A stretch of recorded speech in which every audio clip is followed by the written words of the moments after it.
오늘은 앙리 마티스라는 분의 작품을 가지고 저희가 감상을 해보는 시간을 가질게요. 그 앙리 마티스는 아마 작품을 보시면 아시는 분들이 있으실 거예요.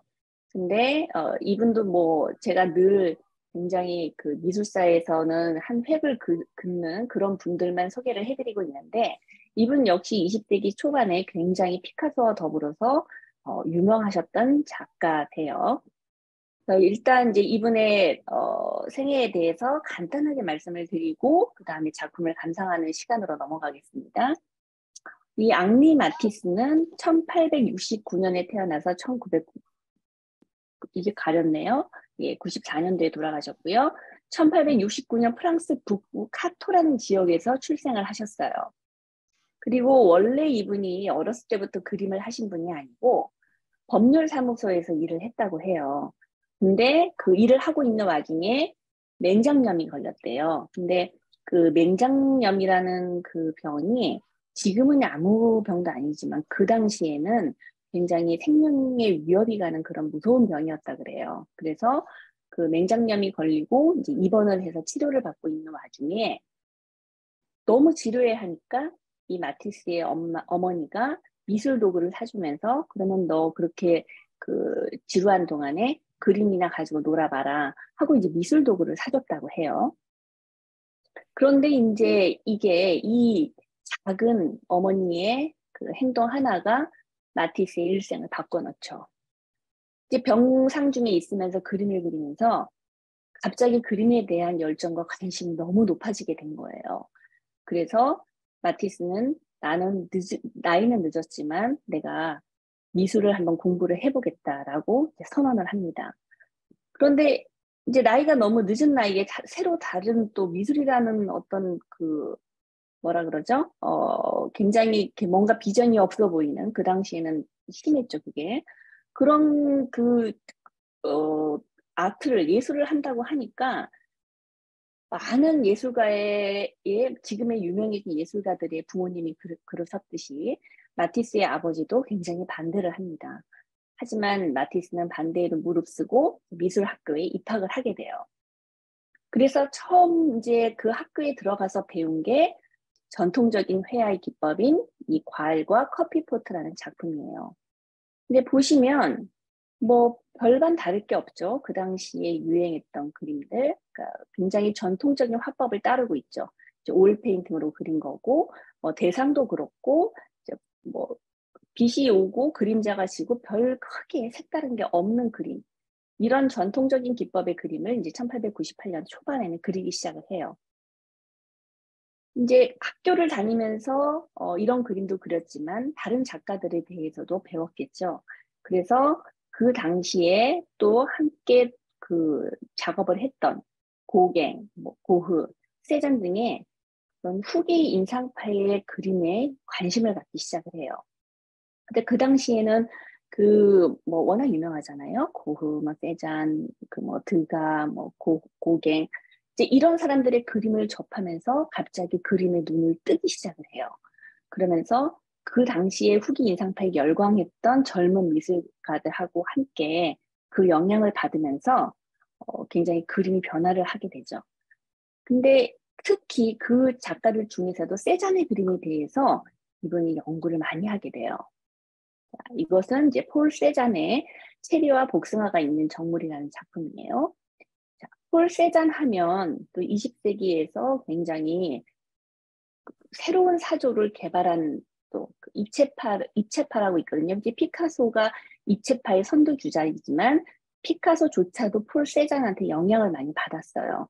그래서 이 폴 세잔이 처음으로 왜 이 사람이 유명하냐면 전통적인 어떤 회화의 원근법과 기법을 무시하고 굉장히 다각적인 시각을 한 화면에 집어넣었어요. 그게 뭐냐면 여기서 보시면 왼쪽에 이 체리 접시가 있죠? 체리가 얹어져 있는 이 접시는 시점이 위에서 아래로 내려다보는 시점이에요. 그런데 오른편에 보시면 이 복숭아 접시는 옆에서 본 시점이에요. 옆이라는 하면은 내 눈높이랑 비슷하게 이렇게 놓는 시점을 말하는 거죠. 그래서 한 화면에 이렇게 전혀 다른 시점을 넣었다라는 그 자체만으로도 굉장히 그 시대에 센세이션을 일으켰던 거예요. 자, 그리고 그래서 이 폴 세잔의 그림에 대해서 마티스는 굉장히 신선한 충격을 받고 영향을 받죠. 이분은 제가 빼먹었네요. 세라라는 사람의 작품인데, 이분은 이제 신인상주의라고 이제 새로운 또 사조를 개발하신 분인데, 이분도 굉장히 이름이 나 있으신 분이세요. 기억을 해두시면 좋을 것 같아요. 그랑지아트 섬의 일요일 오후라는 작품이고요. 1884년도에 제작을 했는데, 이 작품을 이렇게 그냥 평범한 어떤 일상을 그린 것 같지만 자세히 보시면 점으로 표현이 되어 있어요. 점묘법의 창시자라고도 불려요. 그러니까 이 당시에는 이렇게 점묘로 하나하나 점을 찍어서 그림을 표현하는 작가들이 없었죠. 그래서 새로운 사조를 이분도 만들어낸 거예요. 그래서 이 세라의 이 점묘법의 영향도 이 마티스가 받게 됩니다. 그래서 아까 앞서 보여드렸던 세잔과 이 세라의 영향을 받아서 나온 작품이 이 사치, 고요, 그리고 쾌락이라는 작품이 탄생을 하게 돼요. 이제 보시면은 다 점묘법으로 되어 있죠. 굉장히 웜 컬러로만 써서 되게 풍요롭고 안락한 그런 느낌을 주죠. 그러면서 이제 이 두 사람의 영향을 받으면서 자신의 어떤 그림의 영역을 확장을 시켜나가는데요. 이 작품은 남프랑스 생트로페에서 따뜻하고 아름다운 자연을 만끽하면서 여름을 보냈던 마티스가 그 여름의 경험을 표현한 작품이라고 해요. 굉장히 그 따뜻함이 느껴지죠? 자, 이 작품은 마티스가 자신의 아내를 그린 작품이에요. 1905년도에 제작된 작품이고요. 이 작품으로 인해서 마티스가 자신의 어떤 화풍을 확고하게 다지는 계기가 돼요. 자, 이 작품을 보시면 굉장히 그러니까 이 여인의 피부를 자세히 보시면 사람의 피부가 아니죠. 우리가 일반적으로 그려지고 생각하는 사람의 피부가 아니고 막 파란색도 들어가고 노란색, 붉은색, 뭐 알록달록하게 막 들어가 있죠. 또 터치를 보시면 어떤 전통적인 기법의 사람 피부 같은 그런 터치가 아니고 주변 터치하며 굉장히 터프하죠. 거칠죠, 터치가. 자, 이 그림을 처음에 그 화단에 딱 내놨을 때 비평가들로부터 굉장히 혹독한 비판을 받게 됩니다. 왜냐하면 이제 이런 식의 그림을 그린 사람이 없었으니까. 그래서 그 비평가들이 뭐라고 이제 평가를 했냐면 마치 이 마티스의 모자를 쓴 여인은 야수처럼 호악하고 거칠다라고 신문에 막 내기 시작을 했어요. 그런데 너무 아이러니하게도 마티스는 이 마치 야수 같다는 그 표현을 너무 마음에 들었던 거예요. 그래서 자신이 만든 화풍을 야수파라고 스스로 자칭을 했어요. 그래서 원래 야수파라는 것은 본인이 만든 게 처음이 아니고 원래 화단에서 비난과 조롱의 어투로 나온 이야기인데 자신이 그 단어가 너무 마음에 들어서 야수파라고 자신을 표현하기 시작을 했어요. 그래서 마티스가 이 야수파라는 걸 창시했고 포비즘이죠. 그를 따르는 이제 동료들이 생기기 시작을 해요. 이 야수파를 추종하는 동료들이 생기기 시작을 하는 거죠. 그 다음 거는 자, 아까 말씀드린 제가 그랬죠. 피카소하고 마티스하고 20세기 초반에 굉장히 라이벌 구도로 성장을 해요. 근데 이 피카소가 이제 유명한 것은 세잔의 영향을 받았지만 세잔의 영향은 굉장히 다각도의 시점이라 그랬죠. 여기서도 보시면 얼굴도 옆모습과 앞모습이 합해져 있는 모습 그리고 모든 것들을 다 분할을 했죠. 이런 피사체들을 기하학적인 단위로 막 쪼개서 화면에 배치한 것들 이제 이 작품이 탄생을 하면서 입체파가 탄생이 돼요. 그래서 이 입체파가 탄생이 되면서 이 파리의 미술계는 완전히 뒤흔들리게 됩니다. 그래서 이걸 계기로 해서 그러니까 이 그림이 시작으로 해서 계속 입체파 그림들이 나오면서 이 입체파를 추종하는 또 무리들이 생기는 거죠. 그런데 많은 화가들이 아까 말씀드렸던 마티스가 창시했던 야수파적인 굉장히 거칠고 막 색채도 현란한 그런 야수파적인 그림을 추종했던 많은 예술가들이 이 피카소의 아비뇽을 처녀들로 계기로 해서 자꾸 넘어가기 시작을 하는 거예요. 그러니까 그 야수파에서 입체파로 전환을 하기 시작을 하는 거예요. 많은 사람들이 그렇게 전환을 하다 보니까 마티스가 굉장히 상실감을 느끼는 거예요. 같은 예술가로서 그럴 수 있거든요. 그래서 많은 상실감을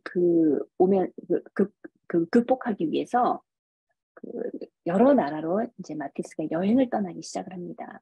이제 여러 나라로 여행을 떠나면서 굉장히 강렬한 색채들과 화려한 패턴들을 이슬람의 문화에서 영향을 받기 시작을 해요. 그래서 굉장히 장식적인 패턴의 무늬가 생기게 되고 그런 다채로운 컬러에 이제 매료되면서 그림에 이제 뭐 아라베스크 문양이라든가 현란한 색채들이 등장을 하게 되죠. 그래서 그 화단에서는 그 피카소가 어떤 형태, 고전적인 형태 아니잖아요. 형태를 해방했다고 한다 그러면 마티스는 색채의 해방을 이끌었다고 그렇게 평가되어지고 있어요. 자, 이 작품은 1905년도에서 1906년도에 이제 그려진 작품이고요. 제목은 삶의 기쁨이라는 작품이에요. 이때 이제 마티스가 이런 그림들을 그리면서 이렇게 얘기를 했다고 해요. 내가 꿈꾸는 미술이란 노동자들이 아무런 걱정 없이 편안하게 머리를 눕힐 수 있는 안락의자와 같은 작품이다라고 그렇게 표현을 했다 그래요. 딱 그 마티스의 어떤 정신이라고 할까요? 그런 것들이 느껴지는 작품이죠. 보면은 숲, 뭐 초원, 바다, 하늘로 가득한 빨강, 노랑, 초록색으로 아주 다채롭게 표현된 낙원의 모습을 보여주고 있죠. 1941년에 마티스가 72세의 나이에 암에 걸리게 돼요. 그래서 암과 2번의 폐색 전증을 겪으면서 수술을 하게 되는데 그 수술 후에 유화 작업을 중단할 수밖에 없는 그런 이제 상황에 부딪히게 됩니다. 그래서 이제 유화 작업을 중단한다는 것은 이젤 앞에서 앉아서 그림을 그리기가 힘들어질 정도로 몸이 악화됐다는 얘기예요. 병이 악화됐다는 얘기죠. 그래서 이 마티스가 그렇다 그러면 그 그림을 포기했을까요? 아니죠. 아니니까 이제 더 유명한 작품들이 마구 쏟아져 나옵니다. 누워서도 그림을 그리거나 앉아서도 그림을 그릴 수 있는 그러니까 그런 방법을 고안해내기 시작을 해요. 꼭 붓을 들고 그림을 그리지 않아도 내가 할 수 있는 방법이 뭐가 있을까라고 고민을 하기 시작을 해요. 그래서 그때부터 단순화된 드로잉을 하기 시작을 하고 그 다음에 색종이를 가위로 오린 컷아웃 작품들을 선보이면서 또 새로운 화풍이 탄생을 하게 됩니다. 이런 지점이 마티스가 굉장히 위대한 작가라는 것을 보여주는 거예요. 환경에 굴복하지 않고 또 자신의 예술 활동을 이어나가는 거죠. 자, 너무나도 유명한 블루 누드라는 1952년도에 아웃컷 작품이에요. 컷아웃 작품이에요. 이게 색종이를 잘라서 오려서 붙인 작품인데 굉장히 단순해 보이지만 계속 보고 있으면 움직이는 것처럼 운동감이 느껴지죠. 그게 왜 그럴 수밖에 없냐면 여기 보시면 여기 관절이라 그러죠. 요 관절마다 하얀 라인으로 비워놓고 붙였죠.